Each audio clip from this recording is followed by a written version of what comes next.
In the last video we have seen the elimination method.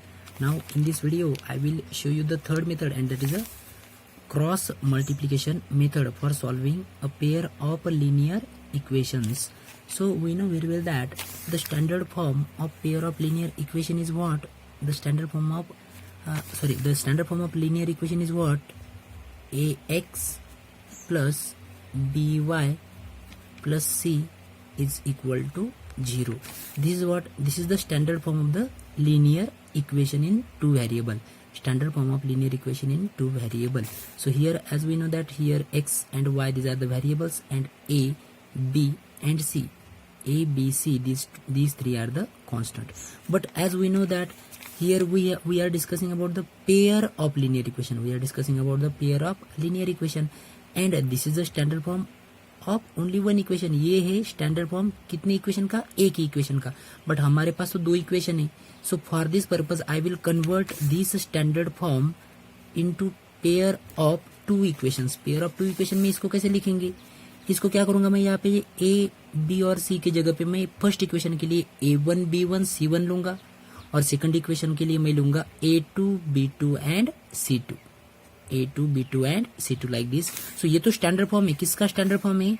ये है linear equation का. Linear equation in how many variable? In two variables. ये linear equation in two variables का standard form है. But हमें क्या चाहिए? हमें पेयर ऑफ लीनियर इक्वेशन चाहिए. That's why I will convert this to two equations. Two equation में कैसे लिखूंगा? Therefore, the standard form, the general form of pair of linear equations are, here we can say a1x plus b1y plus c1 is equal to 0. This is the first equation. And second का क्या आएगा? a2x plus b2y plus c2 is equal to 0. Already in the ratio we have already seen that these are nothing but the standard form of pair of linear equations. This is the standard form of first linear equation. This is the standard form of second linear equation. Now what we have to do in the cross multiplication method, that we have to see. What we have to discuss, and how to solve the given question using cross multiplication method, that we have to see. So for this purpose what we have to do, these are the two linear equation, that is the standard form of two linear equation. This is the first linear equation and this is the second linear equation. Once we have written the equation in standard form, for writing the equation in standard form, all the different terms are required to be on the left hand side of the equal sign.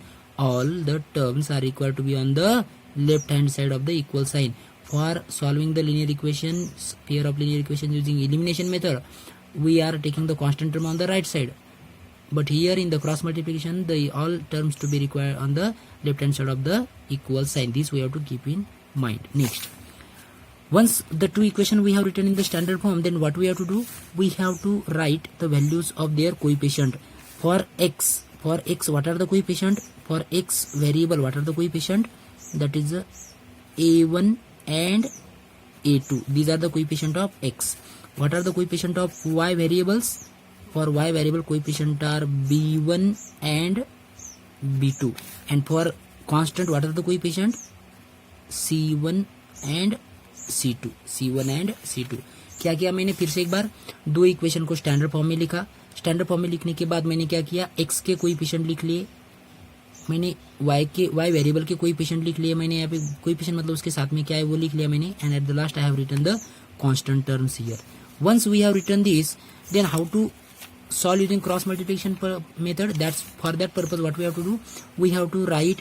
Now here we will consider these are the coefficient of x. ये किसके coefficient है? तो x के variable के. ये किसके coefficient के? ये किसके coefficient से? y वेरिएबल के. और ये किसके? तो constant के. So for solving this I will write here x upon is equal to here y upon and equal sign at the last 1 upon. Why we are writing like this? X upon something we have to write here, y upon something we have to write here, equal 1 here. Why 1? Because यहाँ पे x का, यहाँ पे first है a1 a2, इसके coefficient x है. That's why मैंने यहाँ पे x लिखा है. b1 b2 के b1 और b2 के साथ वेरिएबल क्या है? तो y है. a1 a2 के साथ वेरिएबल x है. That's why x upon B1 और B2 के साथ वेरिएबल y है, दैट्स वाई मैंने y अपॉन लिया है, बट हियर कांस्टेंट टर्म के साथ कुछ भी नहीं है, कांस्टेंट टर्म के साथ कुछ नहीं है, that's why I have written here 1. Now what we have to do, x के नीचे हमें क्या लिखना है, एक ऐसे, इससे कहते हैं डिटर्मिनेंट, इसे कहते हैं डिटर्मिनेंट. ये हमें एग्जांपल जब हम देखेंगे तो हमें क्लियर आइडिया आ जाएंगी, बस अभी सिर्फ इतना ध्यान में रखना है कि स्टेप्स क्या है. तो इसके लिए मैं क्या कर रहा हूँ यहाँ पे, now here if we check here, these are the coefficient of x, these are coefficient of y, these are constant terms. तो मैं क्या करूंगा, x के लिए, x वेरिएबल के नीचे x के जो कोएफिशिएंट्स है, क्या है x के कोएफिशिएंट, a1 a2, इनको स्किप करना है. x के लिए इनको स्किप करना है और बचे हुए दोनों को लेना है. आई एम रिपीटिंग इट, x के एक साथ कोएफिशिएंट क्या है, तो a1 a2 है, ये x के कोएफिशिएंट से, तो मैं इनको नहीं लूंगा, बचे हुए इनको लूंगा. तो बचे हुए क्या क्या है, फिर a1 a2 को स्किप किया मैंने, इलिमिनेट किया, इग्नोर किया, तो बचे क्या, b1 b2 c1 c2, that I am writing here. So here I will right b1 b2 and c1 c2. क्या किया मैंने, x के साथ, x के नीचे जो डिनोमिनेटर है उसमें मैंने क्या किया, एक डिटर्मिनेंट लिखा, और डिटर्मिनेंट में मैंने वेरिएबल कौन से लिए, तो सॉरी डिटर्मिनेंट में मैंने नंबर्स कौन से लिए, तो x के साथ जो कोएफिशिएंट है उसको छोड़ के बचे हुए दोनों को लिया है. तो सिमिलरली अभी मैं y के लिए क्या करूंगा, what I will do for y, I will skip the coefficient that are there with y. y के साथ कौन है, फिर y के साथ है b1 b2, तो मैं b1 y के लिए मैं b1 b2 को छोड़ दूंगा. तो बचे हुए कौन से, फिर क्या क्या बचे, फिर a1 a2 and c1 c2, a1 a2 c1 c2 for y. So denominator of y I will right a1 a2 and c1 c2, and at the last for 1 ये किस लिए लिखा है मैंने, 1 के लिए क्या कौन रिस्पॉन्सिबल है, c1 c2. मैंने c1 c2 के लिए 1 लिखा है, तो मैं 1 के नीचे 1 के साथ c1 c2 है, तो अब मैं 1 के नीचे इनको छोड़ दूंगा और बचे हुए I will ignore this and I will take the remaining two values, and that is a1 a2 b1 b2, a1 a2 and b1 b2. Once again I am repeating here, मैंने क्या किया, दोनों इक्वेशन को standard form में लिख लिया. Standard form में लिखने के बाद मैंने x के कोएफिशिएंट लिखे a1 a2, y के कोएफिशिएंट लिखे b1 b2, and at the last I have written the coefficient, I have written the constant term c1 c2. For x के साथ a1 a2 है, इसलिए मैंने उनको छोड़ दिया, बचे हुए दोनों को लिखा डिनोमिनेटर में, that is b1 b2 c1 c2. मैंने y के लिए क्या किया, तो सेकंड जो उसके साथ है b1 b2 उनको छोड़ दिया, तो बचे क्या, तो a1 a2 c1 c2 वो मैंने लिख लिया. और एट द लास्ट 1 के लिए मैंने क्या किया, c1 c2 को एलिमिनेट किया और लिया a1 a2 b1 b2. okay, once we have written this, then at the next step is what we have to write, then denominator of this x what we have to write, x के नीचे अब मुझे क्या लिखना है next step में, here now we have to multiply this. अब multiply कैसे करना है, तो क्रॉस मल्टीप्लिकेशन करना है. तो यहाँ पे क्रॉस मल्टीप्लिकेशन करते समय ध्यान में कैसे रखना है, listen here, very carefully listen here, that x के नीचे मैं जब मल्टीप्लाई करूंगा तो मुझे तो क्रॉस मल्टीप्लाई करना है. तो क्रॉस मल्टीप्लाई करते समय always start from the first value, always start from the first. ये ध्यान से देखना है, वेरी वेरी इंपॉर्टेंट. हियर यहाँ पे कंफ्यूजन हो सकता है. So I will start from here for keeping in mind, always start from the first value. So I will write here multiplication of this two and then multiplication of this two. So I will write here b1 c2 minus multiplication of these two, so I will write minus b2 c1. क्या क्या मैंने यहाँ पे देखो एक बार फिर से, b1 c2 minus sign b2 c1. अब यहाँ पे इन दोनों का मल्टीप्लिकेशन हम कैसे भी ले सकते हैं, इट मीन्स कैसे भी ले सकते हैं, means we can write b2 c1 और c2 b1, sorry c1 b2, क्योंकि c हियर अगर यहाँ पे सपोज 2 है और यहाँ पे 3 है, यहाँ पे 2 है यहाँ पे 3 है, तो 2 3 जा 6 and 3 2 जा 6, both is having same answer. That's why we can take anyhow, but start from always from here. यहाँ से स्टार्ट करना है. ओके, x के लिए मैंने क्या किया, इसके नीचे b1 c2 minus b2 c1. Determinant का मीनिंग होता है कि इनका मल्टीप्लिकेशन करने के बाद उनकी सब्ट्रैक्शन लेनी है always, that is the meaning of the determinant. Okay, next. अब y के लिए मैं थोड़ा स्किप करता हूँ, मैं पहले लास्ट सॉल्व करता हूँ and then I will solve for y. Now 1 के लिए भी मैं सेम करूंगा. क्या करूंगा मैं, start from here multiplication of this and then multiplication of this. So here I will write 1 upon a1 b2 minus a2 b1. A2B1। क्या किया मैंने यहाँ पे फिर से एक बार 1 के लिए भी स्टार्टिंग मैंने फर्स्ट से किए A1B2 माइनस A2B1। ये होने के बाद now for y what we have to do, सिर्फ y के लिए हमें क्या करना है, अभी ये ध्यान में रखना है, हमें y के लिए क्या करना है, सीक्वेंस चेंज करनी है। क्या करनी है, हमें सीक्वेंस चेंज करनी है और सिर्फ y के लिए हमें क्या करना है, तो यहाँ से स्टार्ट करना है, start from here. Always cross multiplication ही करना है बट स्टार्ट यहाँ से करना है। x के लिए स्टार्ट फर्स्ट नंबर से किया हमने और 1 के लिए भी स्टार्ट यहाँ से किया है। अदर तो फिर रिमेनिंग सेम है, दैट इज क्रॉस मल्टीप्लीकेशन करनी है और सब्ट्रैक्शन लिखनी है बीच में। बट मैं y के लिए क्या कर रहा हूँ, सिर्फ A2 से स्टार्ट करूंगा, not from the first and from here. तो ये सिर्फ ध्यान में रखना है। So here A2C1 minus A1C2 और C2A1, तो ये कैसे भी ले सकते हैं multiplication. So I will write minus A1C2। So this is nothing but that cross multiplication method only. And इसको सॉल्व करने के बाद हमें आंसर मिल जाएगा। Once again what we have done here, I am repeating. Equation standard form में लिखने के बाद मैंने कोएफिशिएंट लिखे, x के कोएफिशिएंट A1 A2, y के coefficient B1 B2 C1 C2। x के नीचे क्या किया मैंने, x के साथ जो है उनको स्किप किया, B1 B2 C1 C2 लिया मैंने। y के लिए मैंने क्या किया, B1 B2 को स्किप किया और बचे हुए दोनों को लिया, that is A1 A2 C1 C2 लिया। And at the last for constant term I have written here 1, I have skip this, इनको मैंने स्किप किया लास्ट के लिए और मैंने क्या किया, इन दोनों को लिया A1 A2 and B1 B2। ये होने के बाद मैंने क्या किया, अभी मल्टीप्लिकेशन करते समय इनका y डिटरमिनेंट में मल्टीप्लिकेशन करना पड़ता है और सब्ट्रैक्शन लेनी पड़ती है, तो क्रॉस मल्टीप्लिकेशन करनी है और उनके बीच में minus sign, but starting from first value. So B1C2 minus B2C1। Last के लिए भी मैंने फिर ऐसे करना है, x के लिए करने के बाद last and then solve for y, because y के लिए हमें सीक्वेंस चेंज करना पड़ता है। तो मैंने क्या किया यहाँ पे A1B2 माइनस A2B1 और ये होने के बाद लास्ट y के लिए that is A2C1 and A1C2। So like this is nothing but the cross multiplication method. Now I will solve one example, then you will get an idea. So here one example I will write here, 2x plus y is equal to 5, 2x plus y is equal to 5 and 3x plus 2y is equal to 8, 3x plus 2y is equal to, see here 2x plus y is equal to 5 and 3x plus 2y is equal to 8.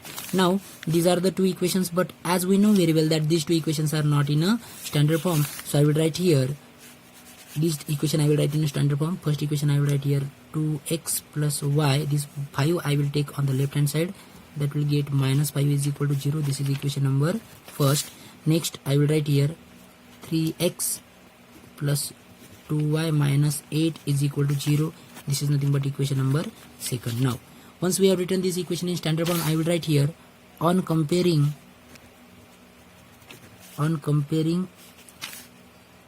given equations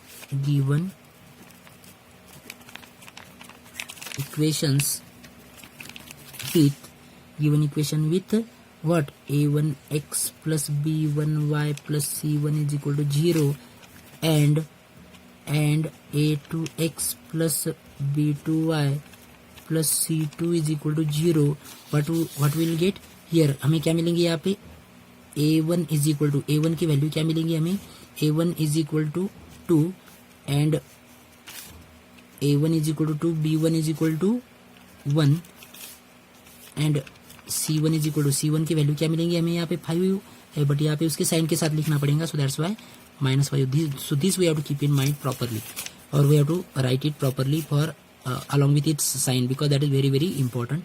Now second equation को compare करते हैं, so what will get here, a2 equal to 3, b2 is equal to 2 and c2 is equal to -8. Now once we have written this, then what we have to write, once we have written these values, then I will write here x. तो x के जो denominator है x upon something, here y upon और is equal to 1 and upon. So for x what I will do, I will skip this, x के लिए मैं इनको skip करूंगा और इन बचे हुए दोनों को लूंगा. तो क्या लेना पड़ेगा मुझे, that is for x, because x के साथ a1 a2 आ रहा है तो उनको छोड़ दूंगा मैं और लूंगा मैं यहाँ पे 1 2 -5 -8, again 1 2 -5 -8 for x, that is I will write here 1 2 -5 and -8. So here write along with sign because that is very very important. If you miss any sign, directly you will get the wrong answer. For y we have to skip this. y के लिए हमें 1 2 को skip करना पड़ेगा और बची हुई values को लेना पड़ेगा. So I will take 2 3 and -5 -8. 2 3 -5 -8. So for y I will write here. For y values are 2 3 -5 -8. And for 1 के लिए क्या करना पड़ेगा मुझे? लास्ट वैल्यू स्किप करनी पड़ेगी. 1 के लिए लास्ट वैल्यू स्किप करनी है और बचे हुए दोनों को लेना है, फर्स्ट और सेकंड को, कॉलम को. 2 3 1 2 2 3 1 2. That is a 2 3 1 2. Next. Now after this what we have to do? Now most of the students are doing here confusion and they are solving means we have to solve it properly. For avoiding the confusion and to get the perfect answer, solve it carefully. In the first step, write the multiplication as it is. Like I will start from for x and 1, we have to start from the first number from here, and for 1 also here. x के लिए भी यहाँ से first number से start करूंगा और 1 के लिए भी फर्स्ट नंबर से स्टार्ट करूंगा. So here I will right multiplication करने के लिए मैं क्या लिखूंगा directly? I will right the multiplication of this 1 into -8. तो मैं यहाँ पे मल्टीप्लिकेशन करता नहीं, डायरेक्टली एज इट इज लिखता हूँ. 1 into -8 I will write here 1 and bracket में -8. Why? Because it means multiplication of this 1 into -8 minus sign multiplication of this. So I will write 2 into -5 2 into -5. So I will write it as it is 2 and -5. I can solve here. I can write the answer as -10, but for avoiding the confusion in first step I will write as it is equal to y upon as it is, and here 1 upon. Now here also I will write 2 into 2. I will write as it is 2 into 2. Dot means multiplication minus 3 into 1. 3 into 1. Okay, and for now y we have to change the sequence. y के लिए हमें यहाँ से start करना है, ये ध्यान में रखना है. For y we have to start from here. So that is a 3 into -5. Wherever their number is in the minus sign, put in a bracket. Minus 2 into -8. 2 into -8. Now do this multiplication. So I will write here x upon 1 into -8 -8. Here now 2 5s are -10. 2 5s are -10. So and minus will get plus. So that's why we will get here plus 10. 2 5s are -10. Minus plus. That's why plus 10 is equal to, now y upon 3 5s are 15. But sign is there minus. That's why 3 5s are -15. -15 here. 2 into -8. 2 into -8 -16. 2 into -8 -16 and minus plus. So that's why plus 16. 2 8s are 16. And at the last 1 upon 2 2s are 4. 2 2s are 4 minus 3 1s are 3. Now if you solve this, then again you will get x upon -8 plus 10, you will get here 2. -8 plus 10, you will get 2 here is equal to y upon -15 plus 16. -15 plus 16 you will get here 1 is equal to 1 upon 4 minus 3. 4 minus 3 1. So now here once you get these values, now for finding the value of x and for y, always these two we have to compare with the last number only. हम इन दोनों को last number के साथ ही compare करना पड़ेगा solve करने के लिए. So I will write here for x I will give here name as first. इसको मैं नाम देता हूँ सेकंड और इसको नाम देता हूँ मैं third. First, second and third. After solving this at the last when you solve all these, then give the name as first, second and third. For x I will compare first and last. क्योंकि अब मुझे x और यहाँ पे y है, तो मुझे x अगर फाइंड करना है तो मुझे इसको लास्ट के साथ कंपेयर करना पड़ेगा क्योंकि इसमें नंबर से. So I will write here for x from first and third. First and third का यूज करके मैं क्या लिखूंगा? x के लिए x upon 2 is equal to 1 upon 1. x upon 2 is equal to 1 upon 1. Do the cross multiplication here. That is a x into 1 x is equal to 2 into 1 2. So here we will get the value of x equal to 2. Now for y from y के लिए क्या करना पड़ेगा? Second and third. From second and third what will we get here? y upon 1 is equal to 1 upon 1, and that is a nothing but y equal to 1. Y equal to 1, and these are nothing but the answers, and therefore we can say x equal to 2 and y equal to 1 is the solution of given pair of equations. Solution of given pair of equations like this. So here you have to solve this using properly using cross multiplication method. क्या क्या मैंने एक बार I will repeat in short. Okay, I will take the from example. Compare these equation with standard form. Find the value of a1, b1, c1, a2, b2, c2. After writing these values for x, what we have to do? x के base में क्या करना है मुझे? x के साथ जो values है, ये x के साथ वैल्यूज है, तो x के लिए मैं क्या करूंगा? इनको मैं स्किप करूंगा. x के लिए इनको नहीं लूंगा. b1, b2 and c1, c2 I will take for x. For y what I will do? For y के लिए मैं क्या करूंगा? इनको मैं छोड़ दूंगा. I will not take this values. b1, b2 नहीं लूंगा मैं लूंगा a1, a2 and c1, c2 for y. And for 1 I will skip this. मैं क्या करूंगा? लास्ट जो है 1 के लिए क्या करूंगा? मैं इनको स्किप करूंगा और लूंगा मैं 2 3 1 2. 2 3 1 2 वो लेने के बाद यहाँ पे सीक्वेंस ध्यान में रखना है. मल्टीप्लाई करते समय for x and 1 I will start from first number, that is here this first number, other step will be same, that is doing cross multiplication of this. इनमें क्या करनी है? तो क्रॉस मल्टीप्लिकेशन करनी है. इनमें क्या करनी है? Cross multiplication. और यहाँ पे भी cross multiplication. So like this cross multiply करते समय ज्यादा हरी नहीं करनी है यहाँ पे, because we are getting here some time by mistake. Solve करते समय जल्दबाजी में क्या होता है, यहाँ पे हम मल्टीप्लिकेशन या समथिंग साइन को मिस कर देते हैं और रॉन्ग आंसर हो जाता है. दैट्स वाई फर्स्ट स्टेप में write it as it is. If negative sign is number is there with negative sign, keep it in bracket, multiply properly, definitely will get the correct answer. Try to solve the example, different example, whatever you have solved using elimination and substitution. Take same example, whatever answer that already you get, check whether you are getting the same answer with this cross multiplication method or not, and try to solve 10 to 15 example based on cross multiplication method.